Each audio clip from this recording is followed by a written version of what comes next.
Nigerian singer Yemi Alade talks about the release of her new album on July the 26th, her collaboration with Beyoncé on Black is King, and her connection to France as she prepares to play the Zenith in Paris in September. Let's check out.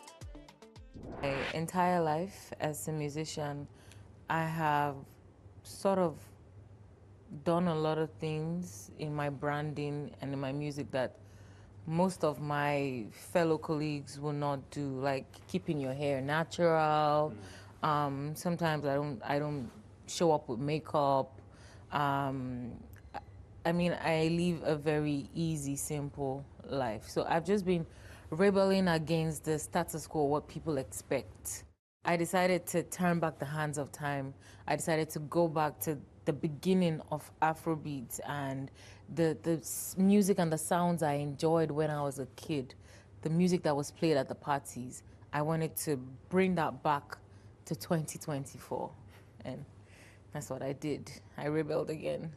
Beyoncé is loved by so many, and she's one of my role models as well. As a kid, I grew up listening to her music, dancing to her music, and when my team got an email from Parkwood, they didn't believe it was her. They thought it was, some kind of mistake or a scam or something. But when they showed me the email, I was like, it's not a scam. That is the name of her company. It's her company. Respond. I just want to say that it was a dream come true, and it was a big honor, and I'm even more proud of her because that was her, like a love letter to Africa, like a recall to her roots, and I just really feel very loved and appreciated to have been on that project with her to shine that light on Africa. Well, I am the girl next door, honestly. I feel like I'm Superman because Superman he'll be in the office with his glasses, and next thing, dun, dun, dun, dun, Superman, he switched up, and that's me. I'm the girl next door, and next thing when I'm on stage, I'm on fire. And the minute I'm done with stage, I'm back to being me. So yes, I am the girl next door. That's the truth. Thank you for watching VOS Red Carpet right here at Ghana Festival in Chicago. I'm Jackson Punganyi. For more entertainment news, remember to check us out at voaafrica.com. We are also on Facebook, on Instagram, and on YouTube. Don't forget to like, to share, and to subscribe. Until next time, goodbye, everyone.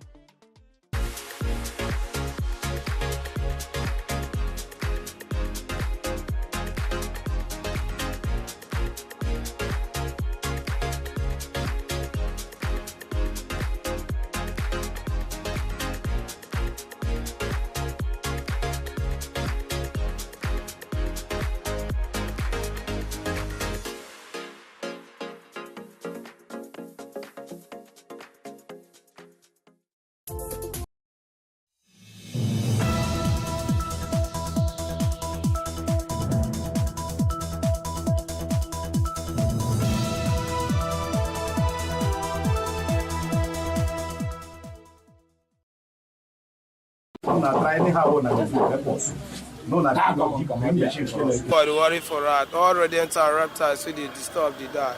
I'm a graduate of Political Science Social Studies from Adini Rogosaya College of Education. I graduated in the year 2020. See, as of now, I'm looking for other jobs that I can match together to meet up with responsibility.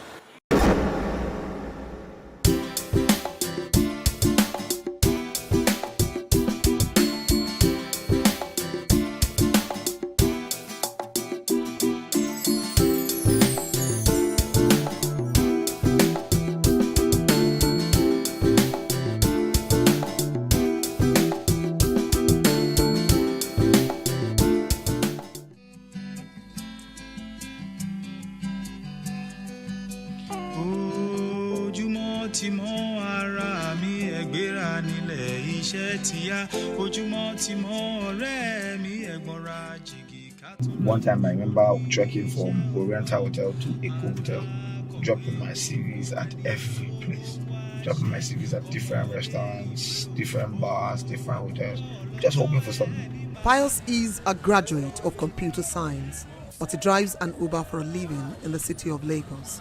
Although underemployed, Pius is considered a tad lucky because 41% of the labor population with bachelor's degrees are without employment. I got several jobs. When I go for the interview, I'll pass it. They'll say I'm too young, they want an older chef. And then so things like that were very, very frustrating. They almost pushed me off the edge. I was almost at the brink of going to call my friends and be like, okay, let me learn this year with you. But I just decided to keep pushing. Then I heard about this Uber thing. I got my first car. I was driving for somebody. I was supposed to be paying the person 25k a week. But sometimes when I walk, the car was having so much issues. If I make maybe 20, 30k in a day, the car, I'll end up spending like 27,000, 25,000 on fuel. So I couldn't keep up.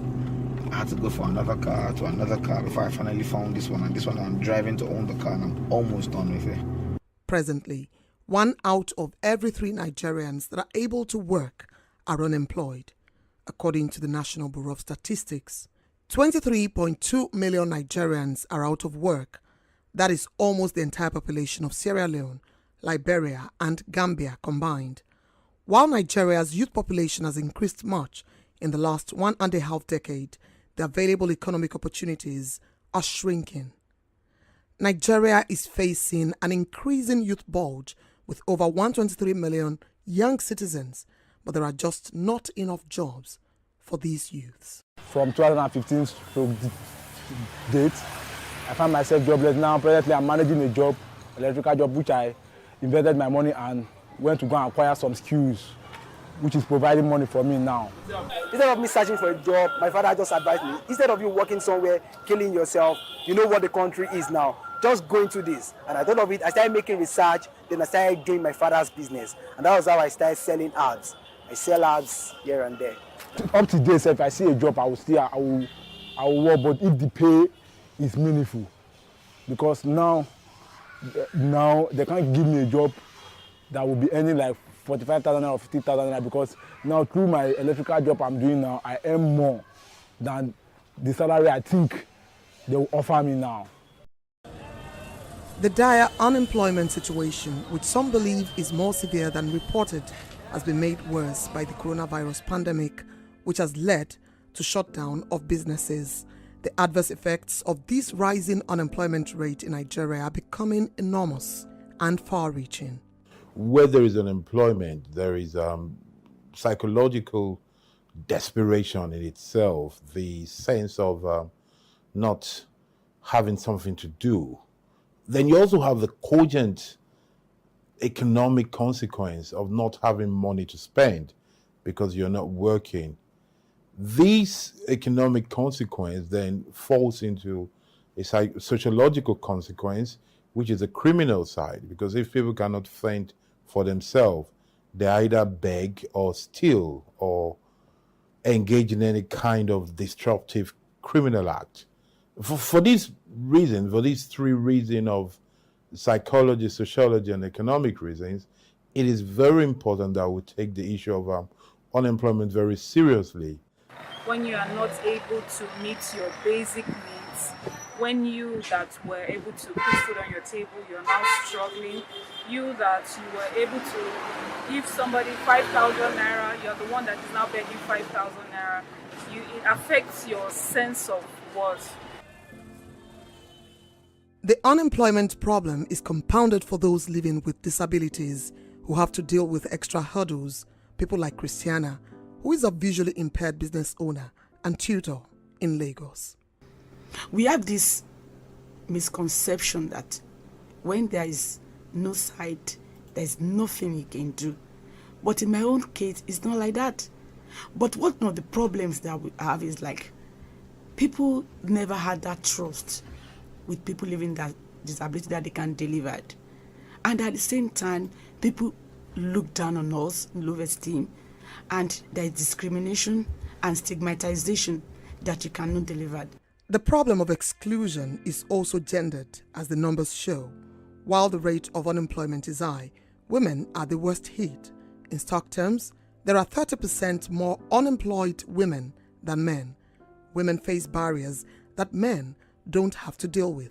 So the woman who's at home and who's caring for the children or who's the natural carer, would we say that person is employed or not, I would dare say that they are employed. Now, we may have as high as 10%. Like I said, I think it's more. We may have a lot more women not employed in the formal structure as we know it, either within the corporate world or perhaps down the line of entrepreneurship. And there are very many different reasons and factors for that. But the starting point usually has to do with, the girl-child education, as we know, based on our culture and based on the long-standing statistics that we have that show that the girl child is not as educated. We don't take the same opportunities for the girl child as we've taken for the boy child due to cultural nuances. Traditionally, we believe that we should, educate the boys and not the girls. So let's go further up the pipeline. You do have girls who on graduation start and compete as well as the boys in terms of their careers, in terms of paid employment, and we're seeing a lot more of them now in terms of entrepreneurship. However, what tends to happen over time is, again, they tend to drop out when it's time perhaps to have a family. So it's really down sometimes to the choices that are made. And what we must do to try and balance things out is make sure that the choices that are open to women are actually more. So what are those things making them drop out? What are, for example, the reasons why midway through your career, you have to make a choice to say, I need to focus on my home? What then can employers do to ensure that these women are given the opportunities? How can we expand the choices such that I can manage my home, manage my career, still look after my children? And sometimes it's very simple things like, do we have the facility for childcare?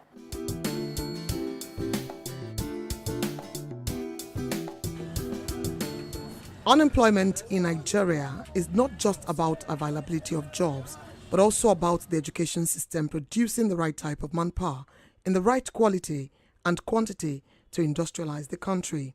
State actors and stakeholders say many Nigerian youths are not employable because their skills are largely divorced from labor requirements. I think, in my view, reviving our technical and vocational